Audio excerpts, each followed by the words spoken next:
همیشه یاد ولرئ په مستقیم معکوس ټول په یو کولی شي په یو طریقې سره ټول طریقه یو دی په اسانۍ سره کولی شي ټول سوالونه حل کړي. دلته متوجه شئ همیشه چې کله د اول تشخیص دا ده چې سوال درکول کېږي په تناسب کې اول به موږ څه کوو قیمتونه تشخیصوو چې ورځې هر قیمت به د خپل قیمت لاندې لیکو. صحیح ده؟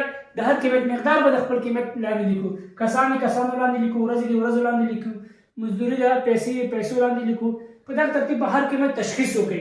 هغې نه بعد سوال حلول ډېر ساده دی. مهم شی په تناسب کې د قیمت تشخیص دی. دلته متوجه شئ همیشه به یاد ولرئ کله چې مجهول وي یو قیمت به تورید کړي هغه به ولیکئ چې ایکس ورک دی، ایکس مساوي کېږي. دا قیمت چې کوم ورک دی د دې نه چې کوم پاس عدد دی هغه به همیشه چېرته لیکئ صورت کې. شل پاس شته د ایکس نه پاس صورت کې به ولیکو شل. اوس دا ختم شو. دې دواړو کې 15 او 10 کې کوم صورت کې ولیکم کوم مخرج کې ولیکم چې کوم ضرب شي کوم تقسیم شي.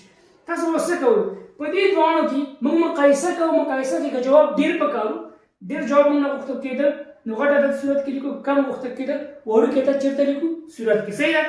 ګوره 15 شل کسان جومات 15 ورځو کې جوړوي، 10 ورځو کې به ډېر کسان جوړ کړي کله حتما ډېر کسان ځکه ورځې کمې شي. 10 ورځو کې حتما څومره کسان یې جوړوي ډېر کسانو ته ضرورت دی نو جواب ډېر پکار دی چې ډېر پکار دی. دا خو لیکل شوی 15 دي که غټ عدد څو دی 15 دا به صورت کې ولیکي 15 او مخرج کې به څه ولیکي 10. یو لسګون یو لس لس 12 یعنې څو شل 2 15 کې 10 ورځې ته ضرورت دی. دلته راشئ دلته همدغه سیم طریقه ده یو قسم طریقه ده. دا مرکب تناسب څه فرق نه کوي. مرکب وي مستقیم هر یو چې اوسي یو قسم طریقه کې تغیر نه راځي. دلته به ایکس خپله ولیکي مجهول قیمت دا مساوي کېږي. دې نه پاس عدد څو دی 18000 دا به صورت کې ولیکي.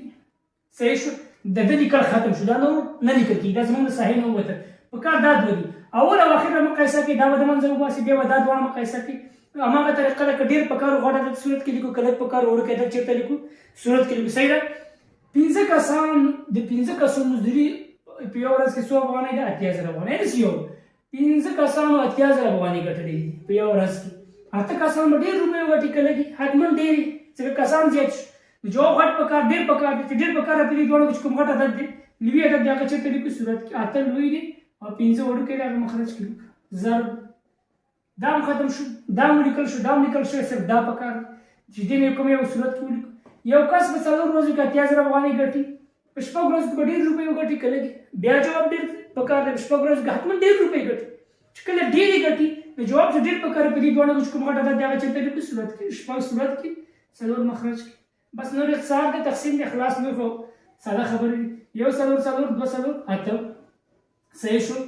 یو 15 کې 15 یو 15 10 شپږ 15 10 درې صفر خېژو. صحیح شو. دا چې ضرب شپږ په 2 کې 12 په شپاړه کې 192 وي ضرب. صحیح شو. دې جواب څو راوځي ایکس قیمت څو راوځي 192 ضرب. ښه دا خو وشو. راځو دې بل مثال سیم طریقه ده. ایکس خپله لیکو ایکس مساوي ایکس نه پاس 4 څو دی هغه چېرته لیکو صورت کې مخکې مې ویلې. دا ختم شو. اوس دې دواړو کې اول دا اول او اخر مقایسه کوو. 10 کسان یو کار په 8 ورځو کې خلاصوي. دا دې باندې به لاس کېږي 10 کسان په 8 ورځو کې خلاصوي.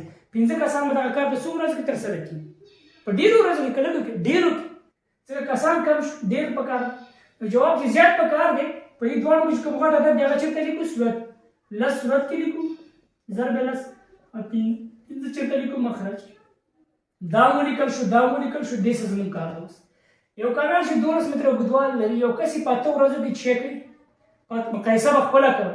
په 8 ورځو کې څه کوي کینې. صحیح شو. نو 15 متره کانال به په څو ورځو کې وکړي په زیاتو ورځو کې ځکه کانال اوږدوالی زیات شو. چې کله زیات شو نو زموږ جواب بیا زیات په کار دی. په دې دواړو کې چې کوم غټ عدد دی هغه چېرته لیکو صورت کې. ضرب 15 وړوکی عدد چېرته لیکو مخرج کې. ضرب 12 یو 15 15 2 15 صحیح شو. دا راځي شپږ 2 12 څلور 2 8 2 2 څلور 3 2 شپږ یو 3 3 15 3 15 2 په 2 کې څلور څلور 15 کې څو کېږي هر تناسب چې اوسي تاسو سره همدومره زده کړئ چې زیات و کم مقایسه صحیح وکړئ. نور انشاءالله سوال په اسانۍ سره کولی شئ چې ښه کړئ دا ځان سره ولیکئ. دا واخله